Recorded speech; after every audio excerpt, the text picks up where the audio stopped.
from high atop the battlements of CaptainCurmudgeon, where I guarantee you will tap out before the end of this monologue. Good evening, Mr. and Mrs. America, and all ships at sea. Welcome to the Blast Radius. Thanks for joining us tonight. Coming up on the Worst People in the Whole Wide World Weekly Update.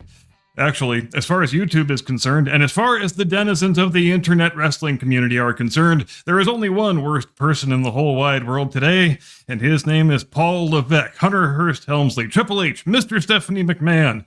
He's got more names than most people do, but he's only got one job title: Chief Content Officer of World Wrestling Entertainment, WWE to its friends, though some of us still slip up once in a while and call it the WWF, which is evidence of two things. One, we are old. And two, we still haven't forgiven those godforsaken pandas for winning that naming rights battle 25 years ago. But that digression aside, John Cena had the final match of his storied career last night on Saturday Night's Main Event, and John Cena lost. He didn't just lose, he tapped out right in the middle of the goddamn ring to a devastating vice-like sleeper hold applied by my favorite current pro wrestler, Mr. Walter Hahn, stage name Gunther, der Ring General to his friends. And the live crowd in our nation's capital didn't like that very much at all. How bad was the crowd reaction? Bad enough that I remarked to Lady Curmudgeon, you know what?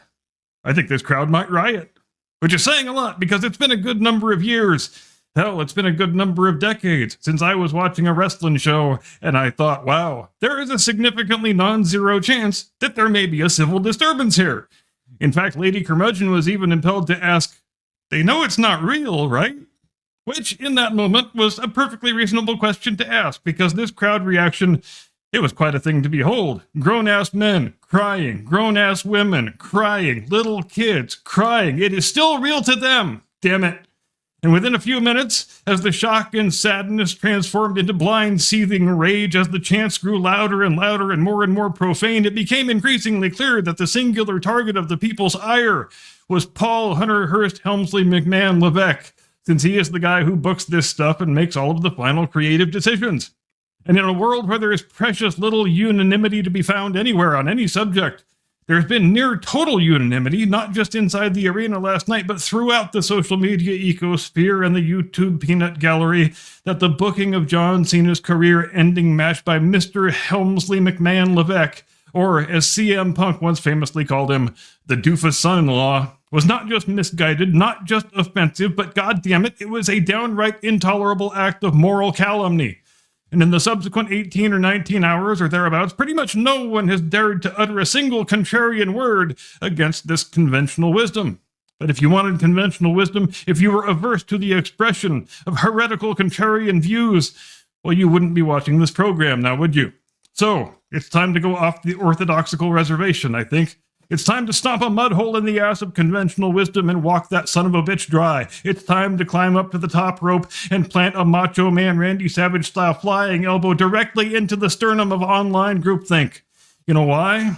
Because first of all, do you idiots actually know anything about pro wrestling? If you know anything about pro wrestling, you know it's a business with certain traditions and conventions, and one of those traditions and conventions says that when you're an old guy and it's your last match, you're supposed to lay down and do the job and put a younger guy over. And if you know anything about John Cena, you know he's a guy who takes that kind of stuff very seriously because it's part of respecting the business, and the fact that he respects the business is a big part of the reason why he is held in such high personal esteem by nearly all of his colleagues and former colleagues, which is to say, there was never the slightest possibility that Cena was going to win this match.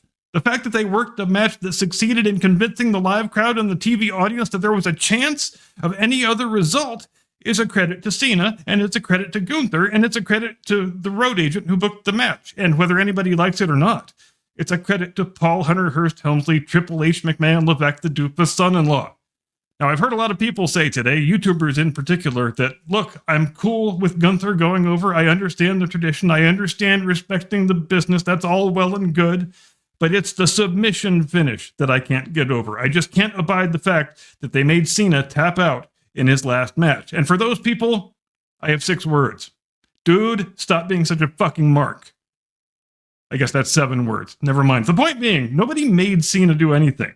What, you think he had no involvement in the booking of the match? You think they just handed him a script and said, do this or else, like he's some third-year mid-card jabroni? Pull your damn head out of your damn ass. And look, I know how YouTube works, and wrestling YouTube especially. You get more views and better engagement numbers if you scream and yell and act pissed off and rant and rave about how Paul, Hunter, Hearst, Helmsley, McMahon, Levesque, the doofus son-in-law, is the most inept booker that ever lived. I get that. Hell, sometimes I even agree with it. WWE hasn't had a very strong year in 2025. I would go so far as to say it has really sucked ass in some respects, and much of that has to be laid at the door of the guy who runs the creative side of things. He is where the buck stops. But at the same time, let's maybe stop rage baiting for just a moment and try to be realistic. If Cena didn't like the finish they wrote, do you really think they would force him to go through with it? I mean, like how? What are they going to do? Threaten to fire him? It's his retirement match, for Christ's sake. If he didn't like the finish, it would have been changed. For all we know, he came up with the finish himself.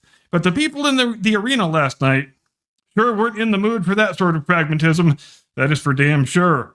Especially not when the whole roster came out from the locker room after the match to give to the ring to give Cena a tribute after the match had ended, accompanied by Mr. and Mrs. McMahon Levesque, the idiot daughter, and the doofus son-in-law. Hat tip once again to Mr. Punk. I think if I remember correctly, when they came out, the crowd was already chanting bullshit, bullshit, but as soon as they saw Triple H, after letting loose a thunderous cascade of boos, the chant switched to fuck you, Hunter. And then it switched to you fucked up, you fucked up, you fucked up. And there might have been a third chant in there that I don't recall, but it was something along those same lines. But again, I go back to my previous point. If they drew up the match and then executed it in such a way that the live audience thought a Cena victory was actually a real possibility, and when that didn't happen, they got sufficiently upset to rain down a storm of profanities and make me think they actually might riot, I would rate that as a triumph of effective booking rather than the absence of it. After all, isn't the whole point of this particular artistic idiom supposed to be to elicit a strong emotional response from the viewing audience? And don't you do that by you do not do that by always giving the customer exactly what they want. That's just not how any of this works. If the good guy always wins, if the villain never prevails, there is no tension and there is no drama. This is true for every mode of narrative performance art that has ever been devised by the minds of men. But speaking of villainy, I'm going to drop another little bit of heretical analysis on you that wildly contravenes the conventional wisdom, and it has to do with that John Cena heel turn that happened back in January of this year. The standard orthodoxy says the heel turn was an utter failure and it was a pointless thing to have done. But I don't think that's correct. I think if you didn't turn John Cena heel for 3 or 4 months during his retirement year, he wouldn't have finished his career being as universally beloved as he wound up being in the actual event. I think a significant portion of that Washington crowd last night would have been rooting for him to lose and cheering for Gunther if they hadn't done it. Because people are entirely too quick to forget that at the start of this year, that whole dynamic of let's go Cena, Cena sucks, that dichotomy was still in full effect, just as it's been for the last 15 years. As part of the story of Cena's whole career, the fact that for the majority of it, the vast majority in fact, he was just as reviled by one half of the audience as he was beloved by the other half. Let's go Cena, say all the little kid voices. Cena sucks, say all the grown man voices. This was the dynamic that prevailed in every arena for every show from 2005 to 2020. The little kids loved him for being a traditional 1980s style white meat babyface, and the grown-ups hated him for the exact same reason. They said, what the hell is this shit? We don't want good guys and bad guys. We want the Attitude Era. We want morally ambiguous anti-heroes. And that portion of the audience was never going to accept Cena. They were never going to appreciate him and cheer for him at the end of his career if you never turned him heel. Was the heel turn a failure on its own merits? Well, of course it was, but it was never supposed to be a success. That's not what it was about. They didn't turn Cena heel because they thought there was any possibility of him being good at heelishness. That was never going to happen. He's not a natural heel, and he was never going to be effective in that role. The reason you needed to turn him heel and keep him heel for a few months was so that everybody could boo him and get all the antipathy out of their system. And then when you turn him back into a babyface, which they did right before Cody Rhodes took the title off him at SummerSlam, then, for the first time in his career, he is a babyface for the whole audience. After they turned him babyface again, we never heard the Cena sucks half of the traditional chant anymore. We only heard the let's go Cena half of it. If you want the guy to retire as a universally beloved figure who's appreciated by everyone, the only way to accomplish that is by temporarily turning him heel. I'm really quite amazed that so few people who fancy themselves so highly attuned to the intricacies of this industry and this art form seem to understand that. As it happens for me and Lady Curmudgeon, this year is the first year since probably 2002, 2003 that we have regularly watched wrestling for a whole calendar year. So we've seen the John Cena farewell tour pretty much from start to finish. And here comes another wildly heterodox opinion. I think it's probably the one thing, including the heel turn, that everybody thinks was such a dismal failure that WWE actually got right in 2025. We have been watching Monday Night Raw since most weeks, since it debuted on Netflix. I think we've watched all but one of this year's pay-per-views, or PLEs, or whatever the hell we're supposed to call them now. We don't watch SmackDown because we don't have access to it, but lately, oftentimes, we will turn on an old episode of Raw or SmackDown while we are eating dinner, and by old, I mean from the period back when we were watching regularly, so between 98 and 02, generally speaking, and my God, the weekly shows are just stupefyingly boring now compared to back then. Back then, how did they open the show?